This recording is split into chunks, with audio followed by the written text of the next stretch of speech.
Dorothy Langley had always been the life of the party.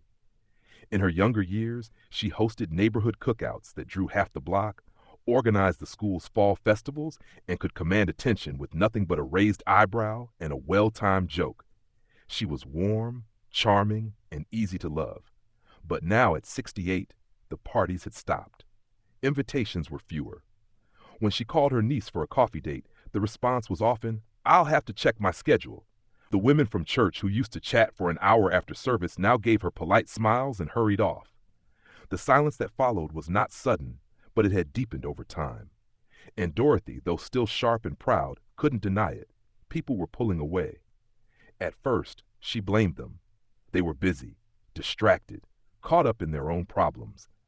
But late one night, while sipping tea alone at her kitchen table, she began to wonder, was it me? Had I changed without realizing it? She decided to observe more closely. At her weekly book club, she watched how the younger women leaned toward each other, eyes wide, whispering and laughing. When she offered an opinion about the novel, they smiled politely, then moved on. During a family dinner, her son asked for opinions on a parenting issue, but when she spoke up, he winced. "Mom, things are different now," he said, and the conversation shifted without her. The ache of being quietly pushed aside was worse than any argument. She wasn't being yelled at, just ignored, forgotten. And that was when Dorothy did what few people her age ever dared. She asked. She started gently.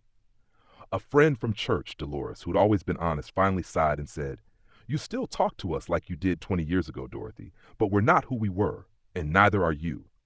That night, Dorothy began listing everything she'd noticed and everything she was told. Patterns emerged, and they painted a picture of something few people talked about. Growing older didn't just mean physical changes. It meant social changes. And if you weren't careful, you could become the person others started avoiding. She called it her list of 9. 9 reasons people secretly begin disliking you as you grow older. And she knew them all too well. Nos 1. You talk more than you listen.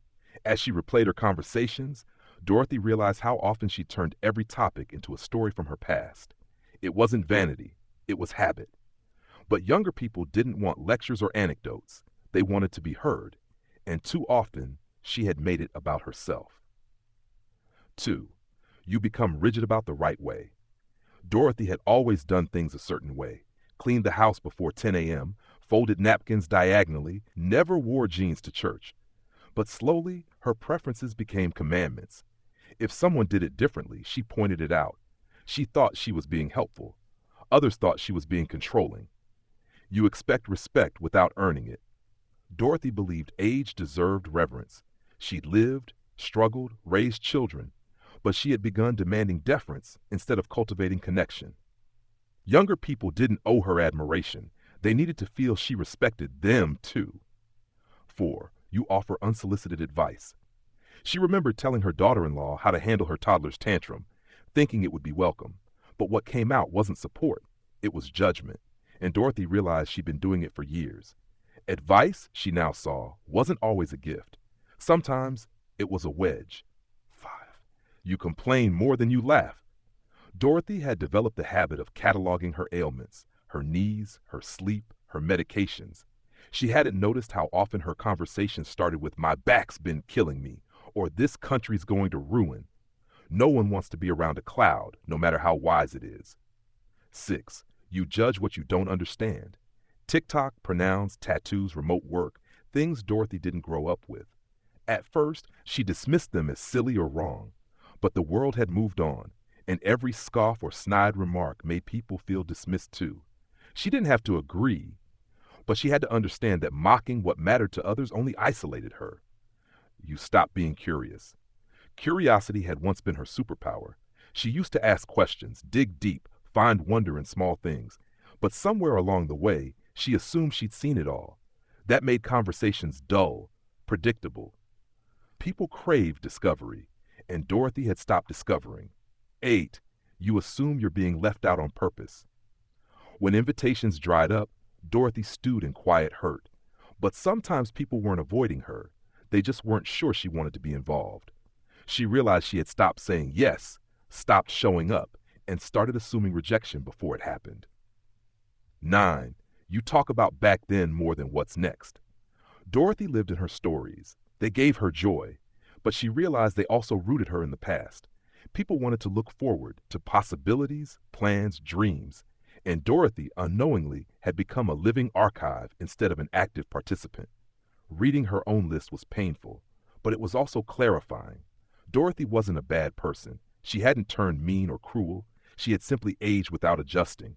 She hadn't realized that staying liked, staying connected, meant evolving, staying curious, staying open. So she began, quietly, to change. At the next book club, she asked more questions and told fewer stories. When the group picked a novel by a young trans author, she didn't roll her eyes. She read it, and she asked genuine questions, not to challenge, but to understand. She called her son and said she'd like to learn how they were parenting now, not because she knew better, but because she wanted to support them in their way. She asked to be included, not assumed. At church, she stopped correcting people. She complimented the younger woman's outfit, even if she wouldn't wear it herself. She shared fewer complaints and more jokes. Little by little, something shifted. Conversations grew longer. Her granddaughter started texting her again. People leaned in, laughed more, stayed a few minutes longer in her presence. It wasn't magic. It was effort. Dorothy didn't change who she was.